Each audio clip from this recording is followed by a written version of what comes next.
मकर संक्रांत मराठी निबंध.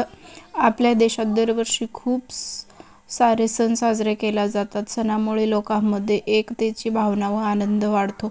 भारताचा प्रमुख सणांपैकी मकर संक्रांत हा एक सण आहे. हा सण दरवर्षी 14 किंवा 15 जानेवारीला साजरा केला जातो. या दिवसाला एक दुसऱ्याला तिळगुळ देऊन साजरे केले जातात. मकर संक्रांत हा सण भारतासह नेपाळ, बांगलादेश आणि जगभर जेथे कुठे हिंदू धर्माचे लोक राहतात तेथे मोठ्या उत्साहाने साजरा केला जातो. शेतकऱ्यांसाठी हा सण विशेष असतो, कारण या दरम्यान शेतीतील पिके कापले जातात. संक्रांत ही सूर्याच्या उत्तरायण होण्याचे साजरे करतात. उत्तरायण हे देवतांचे आयन असते. या दिवशी सूर्य मकर राशीत प्रवेश करतो, म्हणून याला मकर संक्रांत पण म्हटले जाते.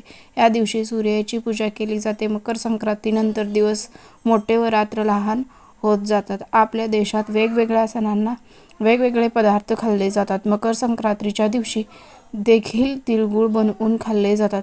या दिवशी लहान मोठे सर्वच जण तिळगुळ वाटप करतात. तिळगुळ देताना तिळगुळ घ्या गोड गोड बोला असे देखील म्हटले जाते.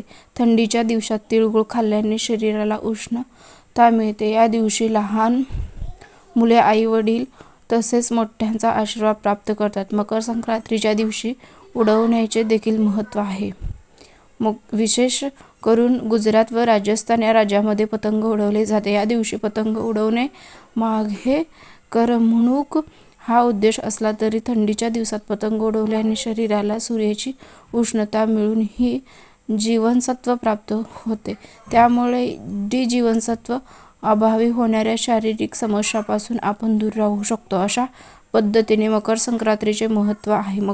संक्रांतीचा हा दिवस नग्न व गरिबाला दान करून पुण्य मिळवण्याचा असतो आणि म्हणूनच मकर संक्रांतीच्या दिवशी पूजा, पाठ, दान आणि सणांचे महत्त्व आहे. या दिवशी आपण सर्वांनी संकल्प करायचा, तिळगुळ घ्या गोड गोड बोला असा म्हणून सण साजरा केला जातो. धन्यवाद.